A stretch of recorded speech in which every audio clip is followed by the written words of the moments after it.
A very warm welcome to the viewers of TV9. And today we are kickstarting a very meaningful content conversation which is called Boardroom Brunch, a brainchild of TV9 editorial, and especially of editor Rakesh Kar. But before I introduce my panelists, let me just take you through why we have organized it, what is the intention behind it, and what does it propose and what will it achieve. As we know, TV9 is one of the biggest and one of the most successful networks in India. It's a success story. It has a huge footprint in regional languages. The stupendous success of TV9 Bharatvarsh is known. And TV9 Network is the first company to launch India's world's first news-based OTT platform, which is called News 9 Plus. Now, our program will be live casted on every platform. But this Boardroom Brunch is an effort to bring policymakers, system experts on various issues together to have a meaningful conversation. Generally, if you look at the pattern in our broadcast and mass media, what we get is a very fractured form of news. We do not get an ordered opinion, an ordered information, a meaningful conversation with conclusion and introduction, a meaningful conversation on issues which affect us, which afflict us. And then they become a casualty to electoral democracy. Electoral democracy is good, but they become a casualty. So, for example, the discussion on Parli or Haze takes place in a very banal form. Now, this Boardroom Brunch is an effort to organize that opinion, get system experts, organize ideas, order them properly, create conclusions, and debate them, propose them, and disseminate them, so that not only people can get educated, but the quality of discourse improves. Because ultimately, journalism is about quality of discourse. The modern journalism today, unfortunately, somehow gets overshadowed. I will not say dominated, but overshadowed by debates on social media, mass media.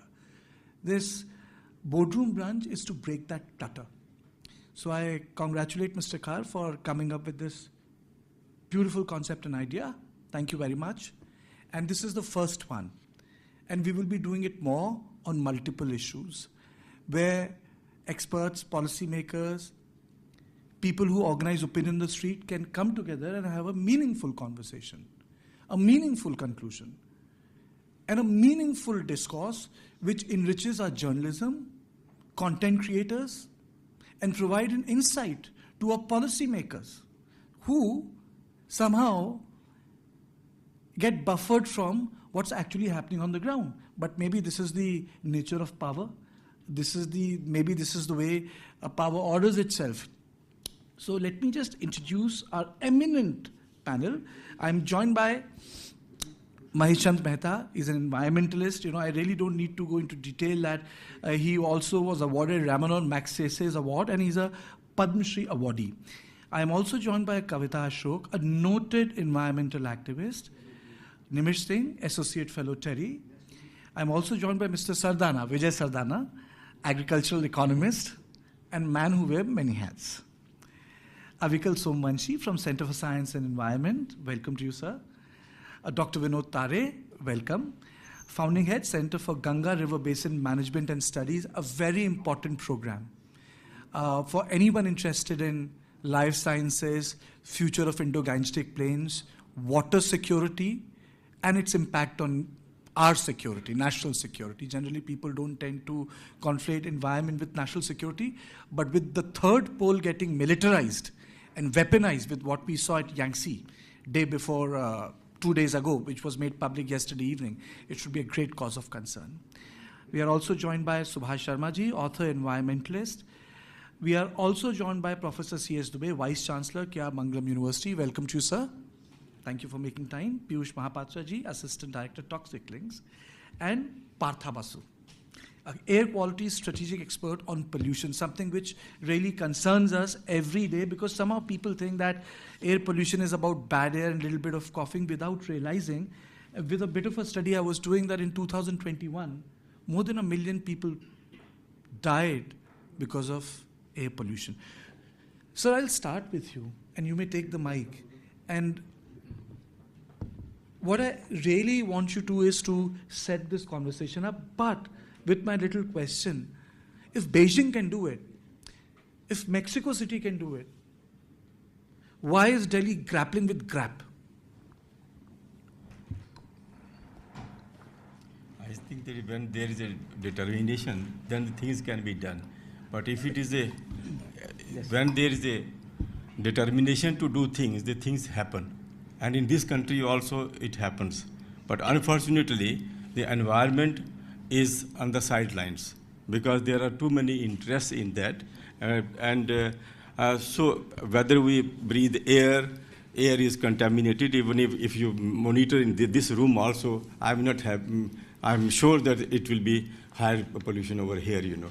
So the same way, when we are not safe in our homes, how we can be safe when we go out?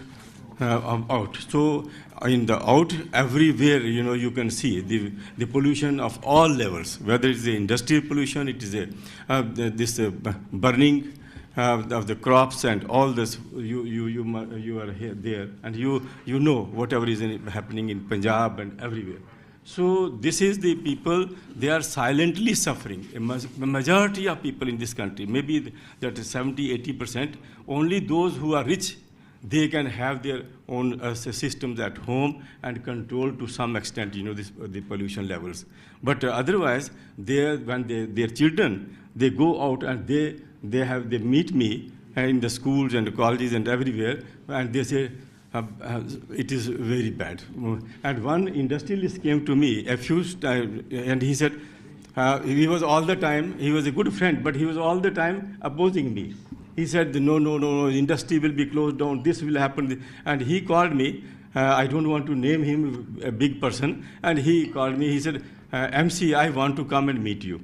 I said, we have never met, we were just in the meetings and all that. He said, no, I have to come. And he said, you are right. I said, what? He said, no, because let me tell you that my son is suffering. So I saw his face, and I said, please don't mind. If now you have realized after a long time, you are running the industry, and when people were protesting, you never thought that. But he apologized. It is a good humbleness on his part. He said, no, I'm sorry. Can you take my son? He will be coming to you. And he did internship with me, and that child was a different person. So he's quite young person. So now the thing is that we have to sow the seeds. That wherever the seed, if you are growing, you know, this the soil, when we talk about, you put the soil and then the seed in that soil, that if the soil is contaminated, what is going to happen? So here in India, it is so sad that air pollution, you can see, it is highly polluted, many cities are polluted, the groundwater is highly polluted even, and the depths of the groundwater has gone up to 500 feet, 700 feet, and what are you going to do? This is not the development model. This is not the way the things should happen. So here it is not that concern of one person, everybody should be concerned about the life and safety and the development of this great country. We have this, all those things, but it is how to manage. So that's why my first reaction to this. And the two is that awareness. It has to be created at wider scale. If we don't create awareness, if we don't go and we sit and just, many friends, they come and meet me, they say, Mr. Mehta, pollution बहुत बड़ी हो गई है. मैंने कहा क्या बड़ी हो गई, इतनी हाइट में बड़ी हो गई, छोटी हो गई, क्या हो गया?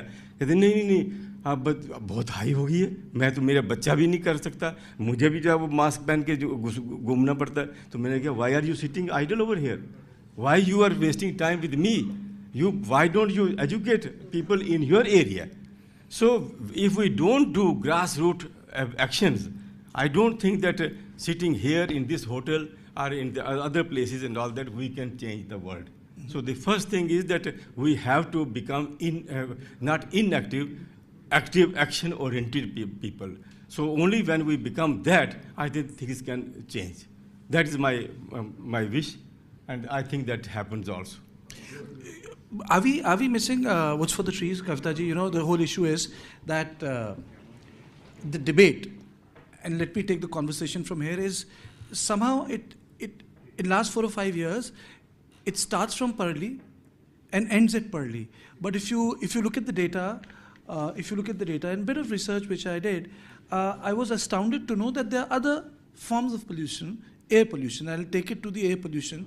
Industries, biomass, vehicles, even in vehicles, a particular type of vehicles with particular type of engine. So are we missing a larger picture that maybe we are looking at a larger lifestyle issues? For example, lack of efficient public transport. For example, Vietnam, people use cycles. Are we missing the bigger picture somehow? Because we can have micro conversation on industry, soil, Parli related technology, cars, catalytic converters. But are we missing that larger thing, that there's a lifestyle issue, the consumption patterns? Firstly, I want to say that air pollution has no political boundaries. So when I'm sitting in Delhi and my children are suffering, my elder people are suffering at home, it is a story of homes maybe in UP, Lucknow, Kanpur, Delhi, NCR, everywhere. So to feel that I am an island and whatever action every citizen is taking is not affecting the whole picture, the bigger picture, is a wrong thing to even contemplate. So secondly, with urbanization, you know what we did? We pushed out the forest. So when we are cutting the forest, when we are pushing the forest out, what do we expect? Concrete jungles. With concrete jungles has come a different lifestyle. More vehicles on the road. The population of Delhi has crossed 3 crores. So many people in a limited city. So what we did, we expanded. We have Delhi, NCR and beyond. We have construction, Delhi, Bhiwadi. People are saying buy apartments in Bhiwadi. You can work in Delhi. So you can imagine what we are doing to ourselves. What kind of lifestyle is that? I also work on public health with certain hospitals at the ground level. Isn't this typical American, yes, North American, East Coast suburban culture? Absolutely. That it's okay to travel 75 miles, yes, go to work and come back to your big, absolutely, beautiful house with trees, yes, but you're not concerned about the sort of carbon you are yes, emitting. So I think the carbon footprint each of us is generating, because before the discussion started, we were saying that the rich and the near-rich can afford purifiers at home. We can afford cars and we can, pull up our windows. We can live in the suburbs with forest and green trees and a swimming pool. But that's not the real picture of India. The real picture of India is in the villages. It's in the schools where, municipal schools where children are coming in the morning and they can't smoke, so they can't breathe. So what is happening? Schools are shut. So I think I am I feel very disappointed when every year, as an environmentalist, I see the only solution that the government takes, SOS, as soon as possible, ki band kar do sab school. What kind of a lifestyle is this? I don't remember getting one chutti in my school life because of air pollution. We were going to school in snow, we were going to school in rains, and children were tougher, better immunity. See, it's not only one thing, as you said, it's affecting everything, our health, our immunity levels, because we have weaker lungs, we have so many, diseases coming up, because when I'm able to say this because my environment work correlates to the work I do in community health with hospitals and slums. So I understand when we do a PFT test, I wonder if people understand the pulmonary function lungs test. Every year I do for a group of people before the pollution sets in and after. There is a drastic change in the data, I mean, adverse effect on the lungs. So I just feel that where are we lacking? Urbanization, okay. Population, okay, I understand. All the factors I understand. Magar political will kahan hai? Where is it? It's only on the election mandate. On the ground level, because I work, I don't see much change happening. This is a correct answer. You see, my basic question remains the same, and Partha, I'll get you in here. Are we failing to respond as cities? When I used the word Beijing, when I said Mexico, they responded as an organism. People participated. It was a collective behavior. Certain norms changed. Where are we failing in Delhi? There has to be some failure at systemic level. Behavior at an individual level has not changed. So you can't have rules and then you can't have a population of 3 crores not following those rules. So those rules are useless. We can talk about a local climate changing because of deforestation of Aravalli. We can talk about the sort of pollution which is generated in the wood-fired kitchens in rural areas. We can just go on and on. But there is no response at the level where cities fight back. Why? Yeah, I think that's a good point, Karthikeya, because when it comes to air pollution control, probably the control mechanism has to happen at a city level, because ultimately there will be a lot of big sources like industries and other sources which will continue to pollute a large area. And Kavita talked about how air pollution knows no boundary and spreads. But when it comes to the number of sources, and when you look at the minute sources in an urban area, they are getting larger and larger. I'll give you an example. The city conditions have changed drastically in last decade or more. There was a time when Delhi used to have X number of cars and Y number of cars. Today those X have become X into thousands, and they have just gone multiples. If you look at the instances of garbage burning in small instances, then those instances have been multiplied. I'm just trying to give you a picture, an illustration, like if you have a small incense in the room, compare that situation with 1,000 incense sticks in the room. So it is just the sheer number, the volume of the problem that is going up. The government's NCAP, which is actually arming the cities by giving them better budget in order to do that, now have started looking at the micro action plans. But earlier there was no importance given to that. You talked about the transit-oriented development. Yes, I mean, Americans travel 100 kilometers for their place of work. I mean, why should we adopt that kind of a culture? We should go for a development where people can reach their place of work either by walking or by cycling or by a 5-minute ride or by public transport.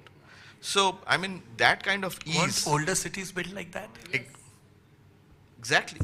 So if you look at Banaras, you can't take your vehicle, you have to walk, you have to take your cycle.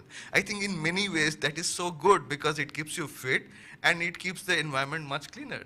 So I think there is a way we have to sit down and think about how we are designing our cities, how we are making our society more confident, because to be very honest, it is not only about just air pollution. Walkability is all about confidence of a citizen also. I think you made a very important point, because this is something which Prime Minister Modi during his campaign brought into public discourse. People wanted good cities, nice cities, but smart cities as a concept got politically introduced. Vijayji, when we talk about smart cities, our idea of a smart city is a connected city. It's a communication-friendly city because that's what we want. A good 3G, then came 4G, and now the 5G has arrived. Some sort of automation. But smart cities globally, they're green cities. Even if that wild fantasy of Mohammed bin Salman to build that NEOM, if you look at the ads, is premised on a green city. The first thing you watch on Twitter is how much sunlight will be utilized. Premise. It's a wild idea. You can't carve out life like that without building organic life cycles. But then even that has a sense of what it means to have green technologies. Do you feel that we are failing somewhere because the idea of a smart city is not propagating the idea of a green city. And I'll give you an example before you can take this conversation forward. In many places in Lower Manhattan, disused flyways have been converted into parks. Many areas have been recolonized not by men and women, but by plants and trees.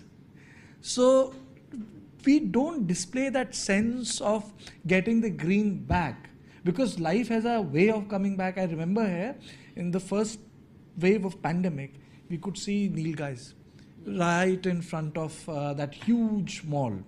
And then I think everyone must have noticed, people could see dolphins in Venice, the wildlife came back, you had warthogs in Rome. So nature has a way of balancing, but we don't seem to give our nature a chance, one little chance. सबसे पहले आप सबको नमस्कार. हिंदी में चलेगा? बिल्कुल चलेगा. देखिए, सबसे पहले गलतियां कहाँ हो रही हैं? हम जितने भी पॉल्यूशन की बात कर रहे हैं, हम बात कर रहे हैं कि कोई और सॉल्व करेगा. सरकार क्या कर रही है, समाज क्या कर रहा है. सबसे इंपॉर्टेंट चीज है निज पर शासन फिर अनुशासन. हम क्या कर रहे हैं, हम अपने घर में क्या कर रहे हैं, क्योंकि वी आर न्यूक्लियस और I can say cell of a society. शुरुआत वहां से होगी. और बहुत सारे हमारे साथी और दर्शक ये सोच रहे होंगे कि साहब पॉल्यूशन से, मेरे घर में तो पॉल्यूशन नहीं है. मैं कुछ एग्जाम्पल देता हूँ, उससे हम सबको ये पता लगेगा कि हमारे घर में पॉल्यूशन है या नहीं और हम अकाउंटेबल हैं या नहीं. शुरुआत वहां से होगी और हर आदमी एक एक कदम बढ़ेगा तो 140 करोड़ कदम इस देश में बढ़ जाएंगे. सवाल वहां है. आपको लगता है कि आपके घर में पॉल्यूशन नहीं है, आप अपने एसी को खोलिए, उसका जो फिल्टर है उसको हटा के देखिए उसमें कितनी डस्ट है. वो कहां से आई? वो बाहर से नहीं आई, वो आपके घर के अंदर है. वही डस्ट आपकी सांस में जा रही है. अब आप कहेंगे माय गॉड, इतनी सारी डस्ट मेरे एसी में क्यों आई? आप जिम्मेवार हैं. पहला सवाल. अगर आप अपने एसी को 12 महीने क्लीन करते हैं तो 12 महीने आप गंदी सांस ले रहे हैं. पराली का इशू नहीं है. पराली एक्सट्रीम एक वेदर में होती है, वो आउटसाइड होती है. घर में पराली स्पर्कुलेट होके आती है, पराली का फ्यूम. तो अगर आपके एसी में डस्ट आती है, फिल्टर्स आपके चोक होते हैं, तो समझ लीजिए आपके घर के अंदर पॉल्यूशन है. इसके लिए आपको कोई भारत सरकार नहीं चाहिए बताने के लिए. पहली बात. दूसरा, आपके बिजली का बिल कितना आता है? जितना ज्यादा आपका बिजली का बिल आएगा उतना ज्यादा आप इस समाज में कार्बन फुटप्रिंट क्रिएट कर रहे हैं. आप कहेंगे सरकार कार्बन फुटप्रिंट पे क्या कर रही है? You are responsible. आपका 1000 रुपये बिल आता है या 2000 आता है? अगर आपका 1000 आता है और पड़ोसी का 500 आता है, you are more polluter than your neighbour. Accept the fact. So we have to demark individual citizen की who is contributing how much pollution. आपका पानी का बिल कितना आता है? That is your water footprint. आप समाज का कितना पानी वेस्ट कर रहे हैं. आपका अगर वाटर का बिल 20,000 आ रहा है और आपके पड़ोसी का 10,000 आ रहा है, you are more polluter than your neighbour, then your friend. Accept this fact. आपका मेडिकल बिल कितना आ रहा है? क्योंकि 80% of health problems are due to bad water and bad food. आप खा क्या रहे हैं? आप गंदा खाना खा रहे हैं, इसीलिए आपके घर का मेडिकल बिल ज्यादा है. तो ये कहना कि साहब मैं क्या करूं, सरकार क्या कर रही है, आपके घर के बिल का एनालिसिस कर लीजिए ना, कि आपके एसी में गंदगी है या नहीं है, आपका बिजली का बिल कितना है, आपका पानी का बिल कितना है, आपका मेडिकल बिल कितना. अगर ये ज्यादा है, you are living a polluted lifestyle. Accept this fact. अब सवाल ये है कि करना क्या है. आपको सिर्फ इन बिल को घटाने के बारे में सोचना है. आपके घर में बिजली का बिल आप कैसे कम करें, ये आपको सोचना है. सरकार नहीं सोचेगी. आपके घर में पानी का बिल कैसे कम हो, ये आपको सोचना है. सरकार नहीं सोचेगी. और अगर हर आदमी ये सोच ले कि मैं एक साल में 20% ये सारे बिल कम करूंगा, समाज में 20% पॉल्यूशन कम हो जाएगा. Vijay, I understand the larger import of the conversation, which is a sort of ecological friendly lifestyle. But Avikal bhai, how do we tackle air pollution? See, the issue is right now emergency buttons need to be pressed. I started the debate on the note of consumption pattern, because that is a part of conversation which people miss because they go into details. But then I think what Delhi requires is certain tangible actions. I think it'll be I think that's the best thing which we can which we can create from this conversation is at least 5 tangible things which Delhi needs to do. I think what do we need to do? Very true. As we have been talking, city as an organism needs to tackle it, whether it was Beijing or Mexico City, we did it. And there's too much pressure being put on citizens to do certain things, but it doesn't add up because we are limited by what the city provides us. If we don't have a bus to take to our work, we ought to take whatever we do. And building the infrastructure in the city cannot be pushed or done by a single citizen or single family. The governments need to come in and do that. Delhi has done that in past. When the Delhi shifted the whole public transportation from diesel to CNG, that was a major shift which was actually visible in Delhi's air quality. The air quality of the city improved when that shift happened. But we quickly lost all of these because we didn't pay attention to what the motorization of the larger traffic. We made the buses CNG and cleaner, but we didn't make the service good. It was not a comfortable ride to take. And people started buying their scooters and cars, and the numbers have multiplied over the years. And instead of trying to tackle the problem of how to make sure that people are not forced to buy a car and drive to their work and make our buses and metro better, we started making more roads, wider roads. And when you provide more space for these things to come, like a wild invasive species, they take up all the spaces. And we didn't do anything about it. Okay, we made the roads, but we never did anything to manage the parking of the thing. Most of the roads we made right now are occupied by parking of the vehicles. So it reduces the space on which the things can flow. I think that's a brilliant point. People talk about poor people's encroachment. You go to any rich family, first thing they do is bungalow, they'll encroach on the pathway. Of course. And these days, if you look at the norm, or if you look at the, what has started to happen, they have started to encroach on the other side also, where they have started to put up a huge generator. Yeah.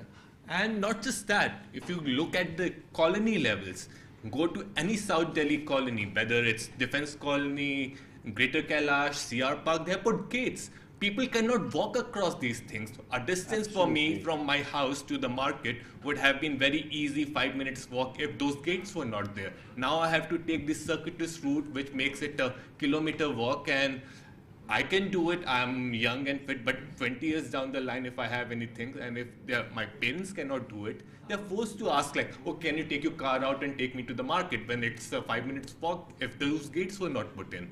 So all these things which the city has let to happen, the failure of governance and administration in the city is massive.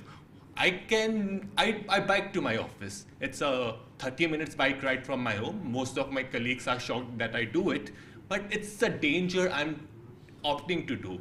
I don't expect my parents to do it. I don't expect my colleagues to do it. It's a dangerous road to drive on, but nothing has been done to make biking safe in this city. And it's kind of frowned upon when you do it on the road because the hostile nature of... So you're basically saying that good cities, environmental friendly cities make cycling and walking safe. Safe and easy actually. And that's not what's happening, and that's one of the reasons why Delhi or Noida or Gurgaon are failing to control motorization. You cannot stop people from buying car and using car if you have such shitty transportation and road services and making walking so difficult. You make bicycle tracks as a recreational service, like log aake wahan pe cycling, morning cycling karenge. You are not making bicycling tracks for people to commute to work and come back. There is a large population of this country or this city which still bikes. Our cooks, our drivers, our security guard, they still bike. But nobody is providing space for them to continue biking. You are making it even more difficult for them to bike. And then we say that, oh, we made a bicycling track in Lodi Gardens. Who will use it? What purpose of that bicycling track is? You can get an award from international community for making a bicycling track, but that's a useless bicycling lane, doesn't solve any problem. So those kind of things needs to be done. We have to start looking the problem from engineering and from administrative purposes, and make sure that the city infrastructure which we are building, and we are building every day, includes all these elements which makes it easier for people to choose better options instead of just taking a car out. Metro was, Mr. Sharma, Metro was one option, but it's like bursting from its seams. It's just that we have not been. It's like 1980s. Middle class stopped going to cinemas. The nature of cinema changed. Middle class is not using public transport in this city. Partly true. Some persons who had one car, now they have 3-4 cars. So consumption level has increased multifold, and because of this carbon emission is also very high.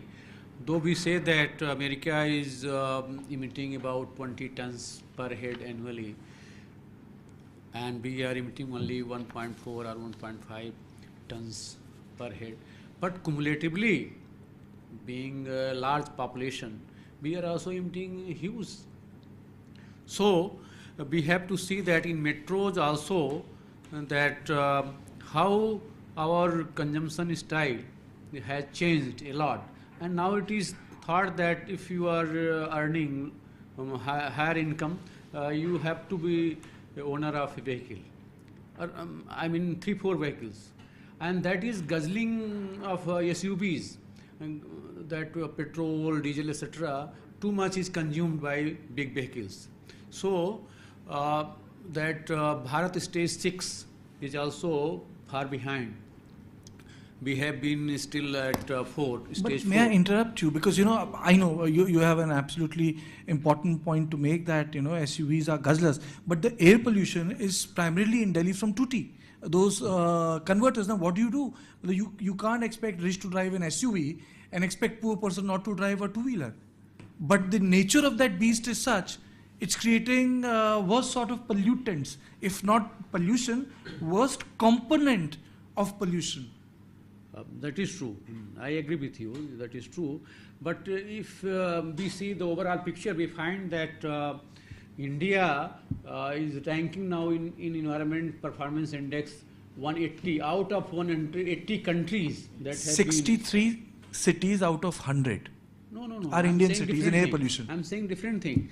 180 countries were studied all over world, and India is ranking 180. That means last.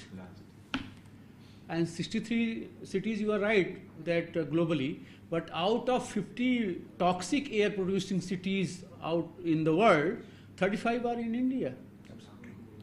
And the second thing is that now not only Delhi is average 344 air quality index, microgram, 344 microgram per cubic meter, but small cities like Darbhanga, it is 395, Purnia 392, Patna. Why? Can you just take our viewers, because most of the things we assume that, as policy experts, viewers would know why. Can you just take us through why? Yeah. Earlier, we did not have monitors. Now we have got monitors in many places, many small cities, small towns. So now we are coming to new facts, which we are very away from, and we were concentrating only on cities. And this city concentration is not, I think, going to fulfill our target, because National Clean Air Program is monitoring only 132 cities in entire India out of so many hundreds of cities. So there should be air shed and geographical area concept, that a particular region should be studied, so that we get a comprehensive viewpoint, not only a city-centric viewpoint. And therefore, our policy making has to be of structural type. Now we are only doing functional things, that something here and there incremental changes are being done.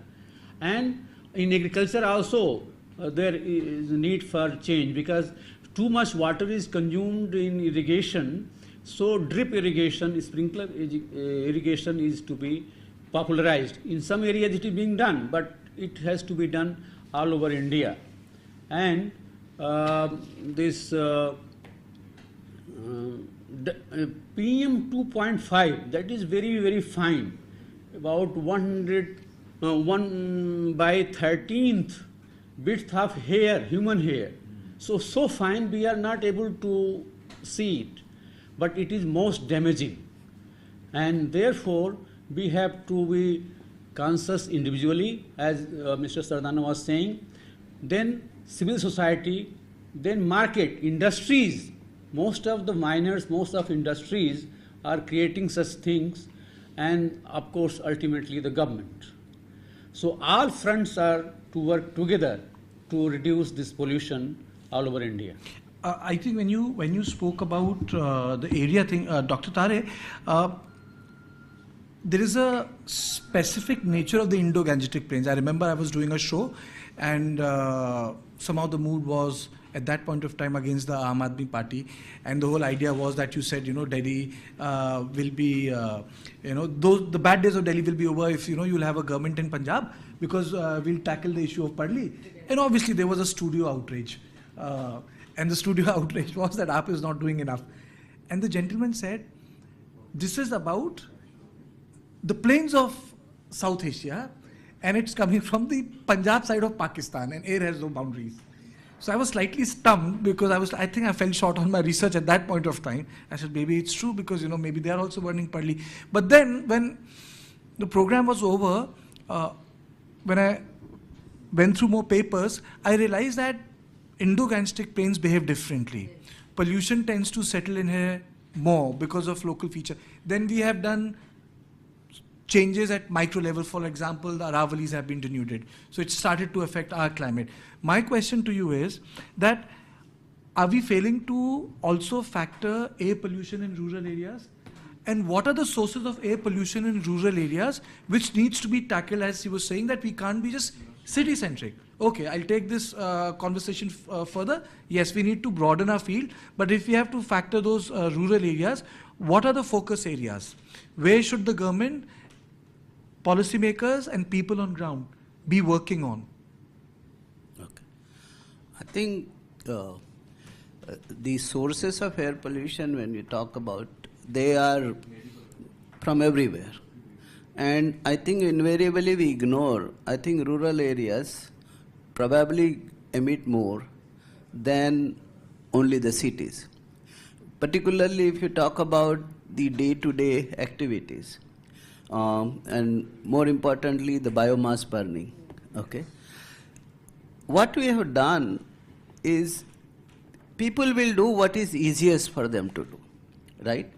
So why are we going to options which are otherwise harmful, but they are easy for people to do it?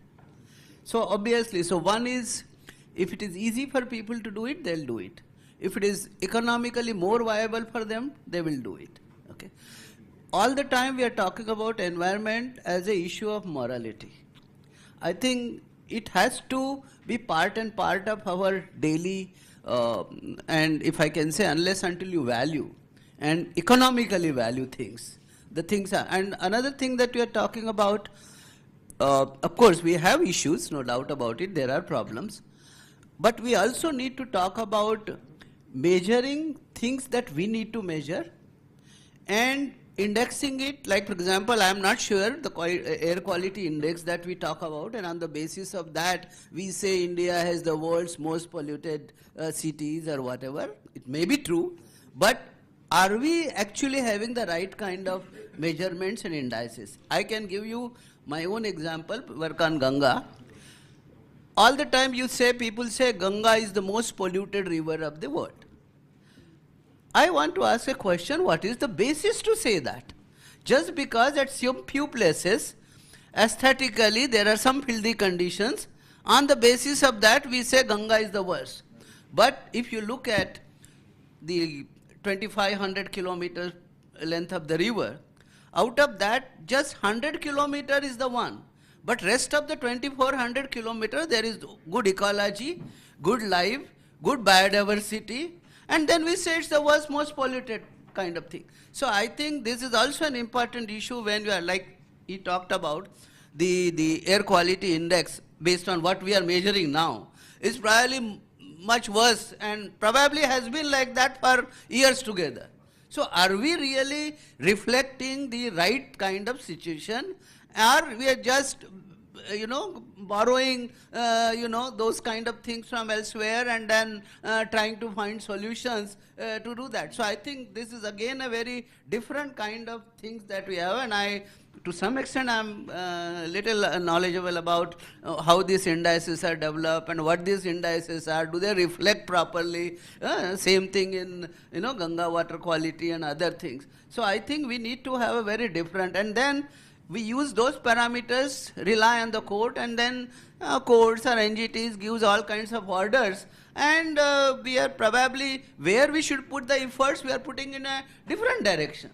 So I think that is where we need to worry about. Yes, the climatic conditions, upsetting of a particular place, and particular kind of weeks, if we can talk about what we see a problem in Delhi in particular weeks, that is something that we have to live with it. Climate and nature and weather is something. But we also have to look at, what kind of, and unless until we build this into our, making it easy what is good for the environment. It cannot be on morality basis. Professor Dubey, are we asking the right questions?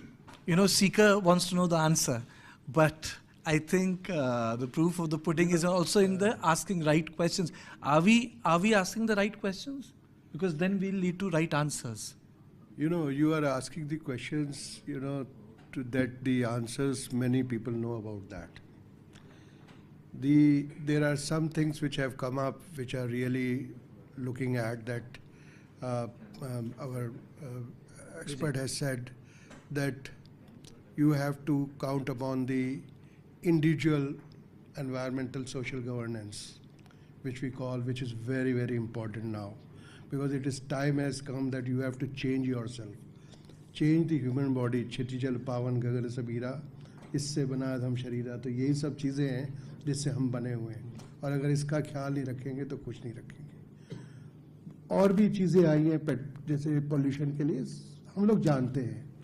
सबसे बड़ी हमारी वो है कि हम इसको किस तरह से इसका अवेयरनेस, किस तरह से इसको हम लेके जाएं समाज में और किस तरह से उसको हम करें. हम हर चीज़ को अपोज करते रहने से फ़ायदा नहीं है. We have to find solutions for that. और सॉल्यूशंस कैसे मिलेंगे? मैं आपको एक एग्जांपल देता हूँ. हमने अपनी यूनिवर्सिटी में 5 गांव जो आस पड़ोस के, उनके साथ एक MOU किया है. हमने DC के साथ मिलकर एक MOU किया और हमने कहा हम इन 5 गाँव में सब प्रॉब्लम्स देखेंगे. पोल्यूशन देखेंगे, सैनिटेशन देखेंगे, हाइजीन देखेंगे, हम फूड क्या खाते हैं वो देखेंगे. वो जो मार्जिनल फार्मर्स हैं, वो फार्मर्स जो कि मार्जिनल फार्मर्स थे और अभी जाके कोविड में जिनकी हालत ख़राब हो गई और जाके वो जो है स्टेट में वो लेबर का काम करते हैं, हम उनको वापस कैसे लाएं ये देखेंगे. हम जो है उनकी ज़रूरतें, एक वहाँ पे बैठे बड़े वो खुद बहुत इनोवेटिव होते हैं रूरल गाँव वाले. उन्होंने मुझे बताया कि हमारे यहाँ एक प्लांट है शलाकी. आप इस शलाकी को अगर आप ग्रो कर दो तो हमारी करोड़ों की क्या कहते हैं पैदा हो जाएगी. ये ज़मीन जो एकदम बहुत जबरदस्त होगी. और एक शलाकी का बड़ा पेड़ लगा हुआ है. मैंने कोशिश करी, मैं उसमें सफल नहीं हो पाया, लेकिन कोशिश कर रहा हूँ. तो मेरा ये कहना है कि जब तक हम चीज़ों को समझेंगे नहीं उनके साथ, तो मैं यूनिवर्सिटी में कहता हूँ कि 4 चीज़ें बहुत इंपॉर्टेंट हैं. पहला तो है कि मेरे आस पड़ोस में जो भी सिस्टम है, चाहे वो पोल्यूशन हो, चाहे वो रूरल एरियाज हो, चाहे वो बहुत इंपॉर्टेंट है. दूसरी चीज़, मैं खुद इम्पॉर्टेंट हूँ कि मैं कितना एमिट कर रहा हूँ जैसे कह रहे हैं, और उसको मैं कैसे कम कर सकता हूँ. तीसरी चीज़ इम्पॉर्टेंट है कि हम किसके साथ, सबके साथ कोलैबोरेशंस करके, बहुत इम्पॉर्टेंट है. हम अगर सिस्टम के साथ कोलैबोरेशंस करें और कोलैबोरेशंस करके काम करें. सब काम मुझे नहीं आते. मैं इंडस्ट्री के साथ कोलैबोरेट करना चाहता हूँ, इंडस्ट्री की प्रॉब्लम्स जानना चाहता हूँ क्या है और उसको हम कैसे ठीक कर सकते हैं. मेरे स्टूडेंट्स अगर शायद उस पर रिसर्च करें तो बहुत अच्छी इंडस्ट्री का पार्ट हो सकते हैं. तो मेरा ये कहना है कि हम लोगों को, मैं बिकॉज मैं वाइस चांसलर हूँ, मुझे अब ये चीज़ें सोचनी पड़ती हैं साइंटिस्ट के अलावा. मैं साइंटिस्ट भी रहा हूँ, मैं इंडस्ट्री में भी एनवायरनमेंट पोल्यूशन में रहा, क्लियरेंस में रहा, मैं कई जगह क्लियरेंस में रहा. मैंने कोशिश ये करी है कि सॉल्यूशंस ढूंढें हम लोग जो है अपोजिशन तो सब करते हैं सर, लेकिन हम सॉल्यूशंस ढूंढें, और सॉल्यूशन इस तरह के, इनका सॉल्यूशन था कि इंडेक्सिंग होनी चाहिए, बहुत जरूरी है, जीरो से इंडेक्सिंग शुरू होनी चाहिए, इंडेक्सिंग के स्टैंडर्डाइजेशन पैरामीटर्स उसके फिक्स होने चाहिए। अभी आप लोगों ने कोई भी पैरामीटर जो है, आपने सॉक्स नॉक्स इन सब की बात करी या PM 2.5 की बात करी, मैं तो कहता हूं कि अभी वॉलेटाइल्स के बारे में हम बिल्कुल नहीं सोच रहे हैं, VOCs के बारे में हम लोग BTX के बारे में बिल्कुल नहीं सोच रहे हैं, बेंजीन इथाइलिन टोलुइन ज़ाइलिन। आप जाइए ना पेट्रोल पंप के पास खड़े होइए, आपको पता चलेगा कितनी स्मेल आ रही है और उसके अंदर क्या है, कैंसर आपके। अब वो क्या पता वो रेजिडेंशियल एरिया में जा रहा है, क्या पता वो कहीं और जा रहा है, और कैसे उसको आप इनहेल कर रहे हो, है ना। इसके अलावा आपके जो ट्रेस एलिमेंट्स हैं, आर्सेनोकोसिस, सिलिकोसिस, जो कि मार्जिनल फार्मर जब एस्टेट पे काम करता है और जाके मैं देख रहा हूँ तो मैं उसके भी टेस्ट कर रहा हूँ। एनीमा, D3 की कमी, विटामिन D3 की कमी, आपने जैसे कहा सनलाइट, एनीमा और कैंसर, ये 3 बड़ी बीमारियां जो हैं इससे ले रही हैं हर आदमी को। आप खुद जाके अपना कर लीजिए, आपको भी मैं गारंटी कहता हूँ कि आपके D3 कम होगा। ये क्यों है? ये इसी हवा के बीच में जो पोल्यूशन है उसकी वजह से है। तो ये अगर हम लोगों को अवेयरनेस कराएं, समझाएं और उसको हम आगे बढ़ें, तो मुझे लगता है कि बहुत कुछ हो सकता है। We have to put each and every, जैसे मैं बार बार बोल रहा हूँ, एनवायरमेंटल सोशल गवर्नेंस का सबसे बड़ा मुद्दा जो है वो है कि जो सस्टेनेबल डेवलपमेंट गोल्स बहुत अच्छे बनाए गए हैं, उसमें हम इंडिविजुअल की जो कार्बन फुटप्रिंट है, why carbon footprint, every aspect, वो सब एस्पेक्ट लेके हम अपने आप को अगर हम साफ कर लें तो बाकी सब साफ हो जाएगा। If I have to ask you, because you spoke in context of solutions, and I very much appreciate it, what are the 3 things which Delhi or NCR needs to do to tackle air pollution immediately? सबसे पहले तो awareness in the sense कि सबसे पहले जो awareness है कि आप गाड़ी चलाते हो और गाड़ी के अंदर जो आपने जैसे बताया कि टाइप ऑफ पेट्रोल्स और डीजल्स और जो CNGs, अभी मेरे यहाँ जो है, मैं एक बड़ी सोसाइटी में रहता हूँ, तो वहाँ एक झगड़ा हो रहा था कि अब वहाँ पे इलेक्ट्रिक व्हीकल्स आ गई हैं, लेकिन इलेक्ट्रिक व्हीकल्स का चार्जिंग का सबसे बड़ा मुद्दा है। तो ये जो प्रॉब्लम्स है ना, इनको सबसे पहले हमें समझना चाहिए कि हम इनको जो ला रहे हैं इनको हम कैसे सॉल्व करेंगे। तो सबसे बड़ी चीज़ है इंडिविजुअल की कि वो उसको समझाया जाए, उसको एक अच्छी तरीके से समझाया जाए और उस पर कुछ रूल्स भी लागू किए जाए। मैं ये नहीं कह रहा कि आप बगैर उसको करिए, जब तक आप कुछ यहाँ इस देश के अंदर आपको कुछ लागू करनी है चीज़ जो कि सबके ऊपर वो, तब आपके ऊपर चलेगा। तो सबसे पहले कुछ एक तो इंडिविजुअल देखें, एक उनको आप जो है ये सिखाएं, अवेयरनेस दें, और सबसे बड़ी चीज़ें कुछ एक इसके रूल्स रेगुलेशन जो है दोबारा सोचेंगे कैसे होंगे, तभी हो सकता है। Partha just corrected me, and this is a separate subject also. Piyush, to you, trucks and heavy vehicles are 5% of the total run, but they are responsible for 70% of the PM pollution. Now we'll take this up as a separate thing, but in context of the haze of NCR, are there specific things in mind? Because a lot of people when they read newspaper, the first thing they are told is that the GRAP is in action. If that mechanism is in action, how come the air doesn't improve? Yes, thanks for, again, we have already discussed many things. We have Mr. Mehta sir is here. I think, I still remember, sir, when in 2002, I probably won, I was studying in Delhi University. Due to the CNG crisis, all buses stopped in one day and people started, traveling in the road. And it was full of no buses it was a one go, all the buses has been stopped. I still remember, because it's not that the things has been not done. I still remember in 1990 when this diesel vehicle was there, in 2000, it was too polluted. I was traveling from that, to Delhi University from, near to railway station area. That it was too, I came from Odisha and it was too terrible to, manage here. I used to run away from Delhi, many times to my home. So that was the situation, but things improved gradually after this CNG thing came and Supreme Court's danda laga, to kafi improve hua tha, and thanks to, I think, sir is here, I think. But the issue is that after that, things suddenly within 10 years, I think perhaps in 2010, this whole, Punjab crisis came and many things started out. And also Delhi, I've seen the expansion of Delhi, as a urban centers.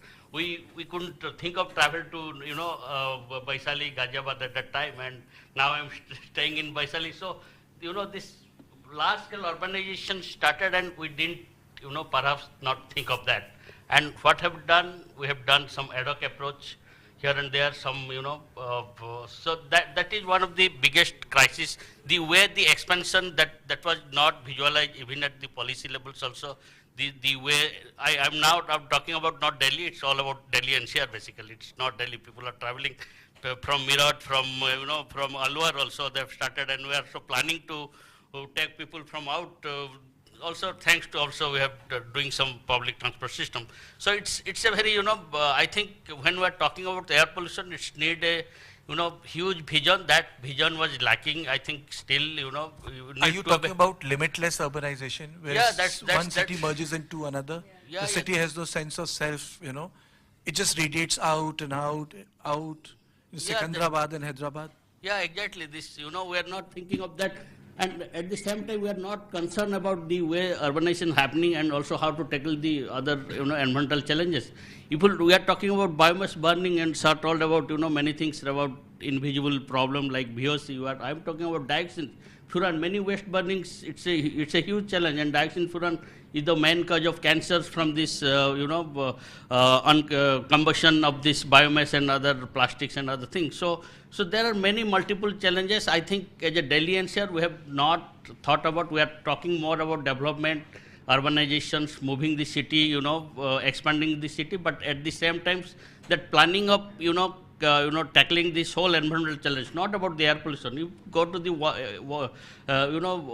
like water pollution. It's a huge challenge. If you will go to this industrial area, even what water I am, taking in Vaishali area, it seems to be, from the touch you can smell, you can understand what type of water is there. So I think that thought process is very much lacking. I think we need a very comprehensive, dynamic, and very maybe tough approach. I can say that the way the CNG buses were stopped in one day. So you need to very serious challenge, serious think very seriously. Otherwise, it's too difficult to manage. I think after 5 to 10 years. Nimish, there is another issue here when it comes to air pollution, and we have not touched upon it. We have not. Have we not given a serious thought on pushing green, but economically friendly, even profitable? Profit is not a bad word. Technologies for MSMEs, which is the backbone of the Indian economy. That's the elephant in the room. You can't do without MSMEs in this country. And if you look at the production center of MSMEs, you'll understand the sort of pollution which is happening, both water, solid, and even air. And we have not done anything to incentivize them, because ultimately we are social beings. The first thing which we need to do is to feed family, feed children, take care of elders in the house. After that, these issues come in. That's very true, actually.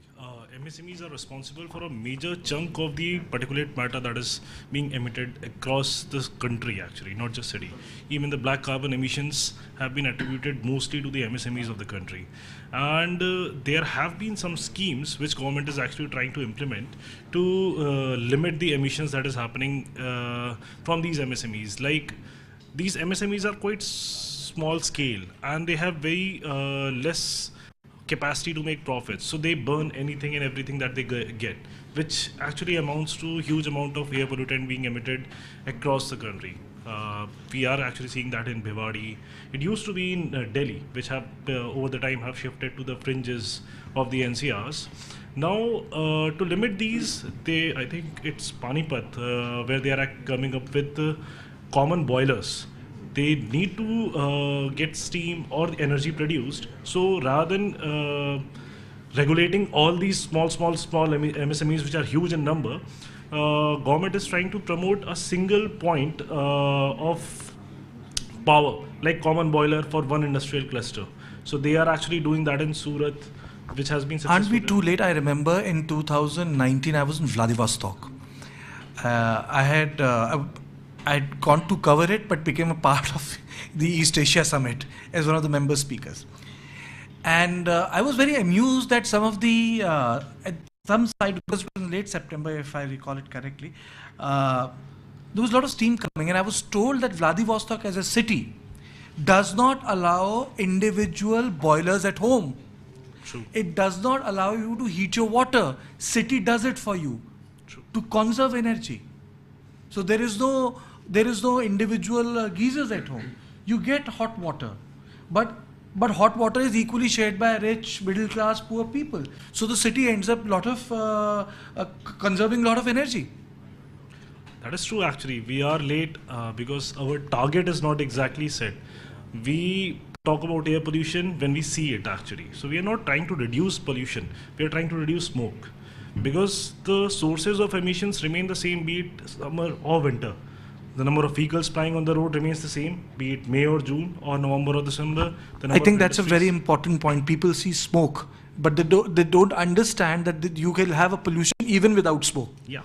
So we are having the same amount of emissions happening throughout the year, but we are concerned. We have the grad action plans and all these plans when winter sets in, when we see that smoke. So I think the problem lies on that part, that we are not exactly trying to reduce the pollution. Also, the planning on that part is that we have these city action plans, but major sources of air pollution, almost all the studies, be it TERI or any other organization that have conducted, comes from residential sector, the biomass burning, which happens outside the city. The industries are located outside the city. The bricklines are located outside the city. So when we have major sources which are located outside the city, how is an urban local body be able to restrict or limit the pollutions from those sources? Because it's outside its jurisdiction. So I think the target and the jurisdiction are not exactly set. Now we are actually working towards the airshed plan. It's a bit delayed, but yes, the steps are being taken. I think Uttar Pradesh has done that part. They have demarcated their own airshed at the state level, and now they are working towards the micro airsheds. So a step in the Indo-Gangetic belt, I think, will have a pretty huge impact at the national scale. So we are working towards it. It's a slow process, but yes, the target wasn't actually rightly set at this point of time. Kavita, you wanted to come in? You know, everyone's been talking about what the government is doing and not doing, and about policy. We have policy makers here, but because I work on the ground level, so I want to just contribute by saying that whenever even a handful of individuals understand the situation in your city, in your country, and you feel I can do a little bit, यानी कि बूंद बूंद से ही घड़ा भरेगा. So I would really encourage everybody who's watching this show that please step up, because as citizens, as children, everybody can contribute. I work on the ground level with school kids, with universities. I've also been to your university, K.R. Mangalam, and done something. I don't think you remember it, but I do.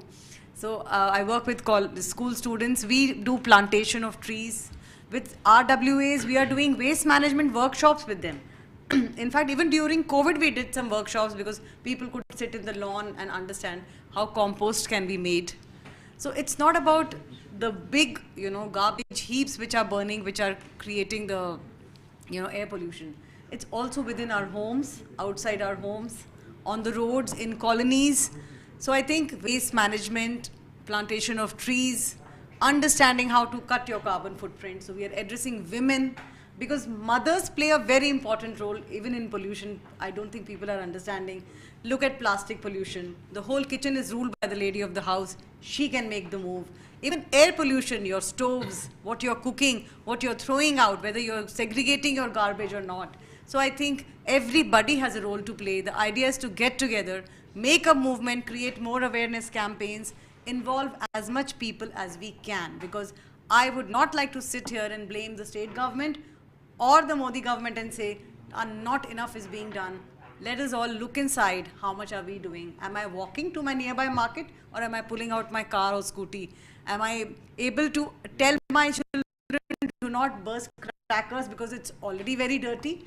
Or am I getting into an argumentative mode with the government and saying, no, because you're saying don't do this, I would like to do this? Kavita, Swachh Bharat, to you, Partho, and then to you. Swachh Bharat was a successful campaign in terms of visible solid waste. Yeah. So people came out, and it was sort of a public mobilization, and it came with idea of it was introduced simultaneously with toilets, the whole idea of dignity for women not to go out in fields, So it was part of a larger rubric package, but but the yaksh prashna here is that are we looking authoritarian mode of action will work? Because awareness campaigns, I have noticed, have a time shelf, which is exuberance, participation, and then dullness, monotony. You see, Karthikeya, the winner for the Swachh Bharat consecutively has been Indore, right? Yes. It has been winning this award for constantly, consistently. And when I look at how they went into it, one of the key things that comes to me is the carrot and stick policy, which they did it. And they did it, you have to give it to them, they did it in just 1.5 years. It's not that it took them 5 years or a decade to come to this habit of, segregation of waste at the source at home. What I'm trying to say is the carrot and stick policy is very important, and it starts with acknowledging the problem.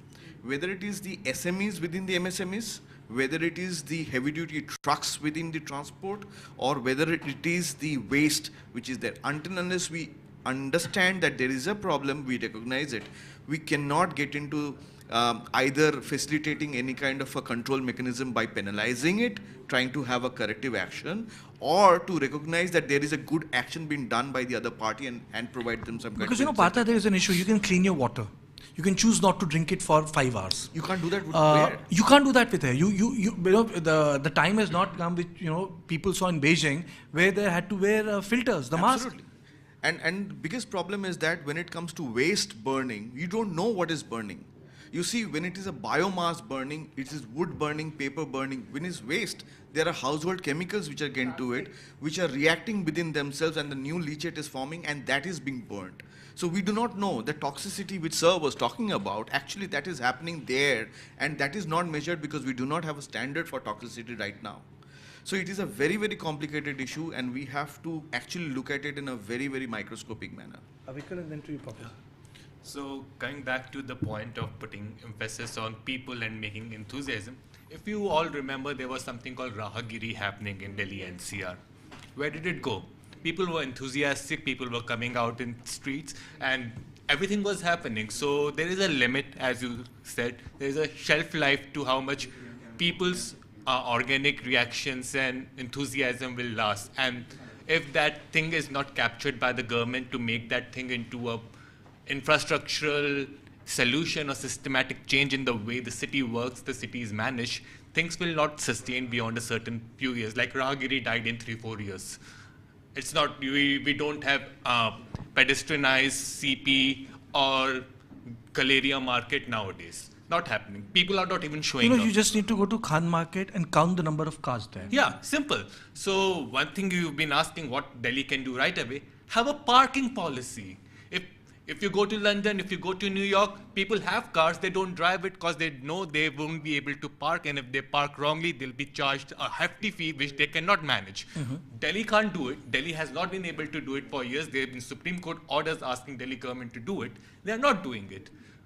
Yeah, simple as that. You need to incentivize use of good things, but you also need to de-incentivize use of bad things. So where is this whatever coming? Yeah. Okay, I'm falling short of time, sir, to you, and then closing comment from you. Barely 4 minutes left. I just want to say 2 important things. For water, in India, there are only 13 or 15 groundwater modelers, experts. I'm telling you, because I am one of the NABARD accredited hydrogeologists. You don't have people. Similarly, in Iowa State, when you were talking earlier in the morning, Iowa State, you have for fuels, wherever you have petrol station, you have 2 things. They are tier 1 software, tier 2 software. And then they have a certified environmentalist for those things. So what I mean to say is that unless you do that kind of surveying and monitoring of the things, and that will solve the problem, because unless you have experts to know about that what problem is coming in one particular area, you will not be able to solve. Politicians, they don't know about. They just make a gimmick and do all the things, So you have to be little scientific on that issue. That's my concern. Yeah, I think all, we can blame politicians, but I think the decision making and the forthrightness, if they display it a little more, I think the problems starts to resolve from there, because ultimately people listen to politicians. That's the nature of the democracy. So to close this conversation, can you just list out number of suggestions have been made? What are the things which we Delhiites need to do, or Delhi as a government needs to do, or MCD needs to do, or the central government needs to do, or the LJ needs to do, to ensure that we breathe better air? If you can just list out 2 or 3 things. No, sir. One thing we all the time we think about NCR or Delhi. India is not, India is a different notion and different place, It is not that elitists are living over here and we all, we claim everything. We have to. One thing is there, that one danger, what I see is that entire groundwater, after some time, will become totally, it is laden with chemicals. Because what the behavior of the industry is, I have seen myself, I went to see 2-3 places, and I was surprised how in the night, all the chemicals, the waste and everything, that goes into the ground. Just they dig the pipes and everything is thrown out. So who is going to control that? So it is like a committing murder. They are committing murder, daylight, and they throw the bodies in the night. During day, they collect all this the waste, chemicals and everything, and whatever the waste is there, and in the night, they throw in the groundwater, and in the rivers or wherever the water bodies are there. So that is a great danger, because if we don't have water to drink, then how many people are going to import water, can import water from outside? So that is a great danger. The 2 is that enforcement. Enforcement is missing, frankly. Enforcement, because the political leadership, they call the pollution control boards, and they meet me when they say, sir, अब हम क्या करें? हमारा मंत्री बुला रहा है और कह रहा है कि नहीं, तुम चुप करके बैठ जाओ. अब ये जो fear है, how can we remove that fear? This is a very practical thing. So many people, they come and they meet me, but then in confidence that, sir, हमारा नाम नहीं आना चाहिए. अब जब नाम नहीं आना चाहिए तो क्या आप करेंगे आप? So these are the problems, I think because we are really falling short of time. I'll conclude it. Vijay, 30 seconds, because 30 seconds and I need to conclude it. I think we have to go back to our social norms earlier. देखिए, समाज में बहुत अच्छा system था. जो चीज़ अच्छी है समाज उसको प्रमोट करता था, और जो चीज़ खराब है हम बोलते थे ये पाप है. हमें उस लेवल पे जाना होगा. In the name of modern science and grading we have started justifying the crimes.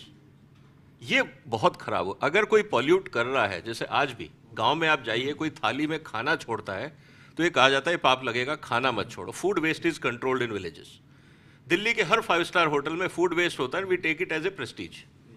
I think unless we define very clearly कि क्या पाप है और क्या सही है, ये साइंटिफिक जस्टिफिकेशन में we are only justifying the crimes. You see, because our conversation was on haze and air pollution, I'd like to conclude on that ground. What I have really understood with the conversation from all of you is that Delhiites tend to understand pollution whenever they see smoke. The wider idea of pollutants existing in atmosphere is not there. That is why our debates are winter-centric. When Purley is burning, when you see yellow sky, one. The second thing which I take away from this debate is that we have not worked on SMEs and MSMEs, and we have not incentivized them in terms of profitable e-technologies. The third thing is standardization, which Dr. Tare spoke about. We need standardization of indexes. That's the third thing. Fourth thing is, Walking, very important. Most cities promote cycling, walking. You go to any part of big city, Tokyo, New York, San Francisco, you will not like to take a taxi. You would just like to walk. London, you would just like to walk. I remember, I think it was in 2007, I must have walked 7 hours in London till my foot started hurting. I just didn't take a taxi, and I was cursing myself that why did I wear a leather shoe? Because it was a formal occasion and Dr. Manmohan Singh was supposed to receive that award in Cambridge. So that's a very important point you made. The point on studying the Indo-Gangetic plain, the way air gets trapped, is another point. But the bottom line here is that our air pollution debates are getting trapped in culture wars. And I think that's the great injustice we do to our future generation, because there is no way where we have quantified how air is getting cleaned by natural process. You can clean the water and quantify it. You can treat the solid waste and quantify it.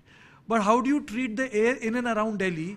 I haven't seen that research. You have index to monitor it, but you don't have the procedures to say that this part has been cleaned, because that air does not provide you that privilege.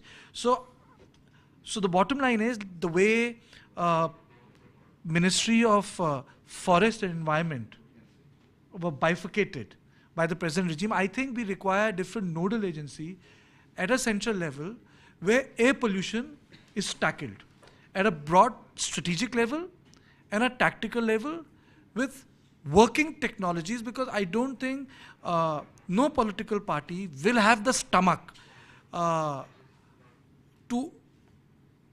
compensate the issue of sustainability of daily life. Once you deal with that, then you will be able to deal with air, because then people will participate. So I would like to thank all of you. I think there must have been many other points we could have put on table, but I think time is a privilege and I fell short of it. So thank you all of you. So you were watching our special edition of our boardroom. Many more will come on different topics. Our next edition will be on road safety. So please do join us whenever we live cast it on our TV9 digital network. Thank you.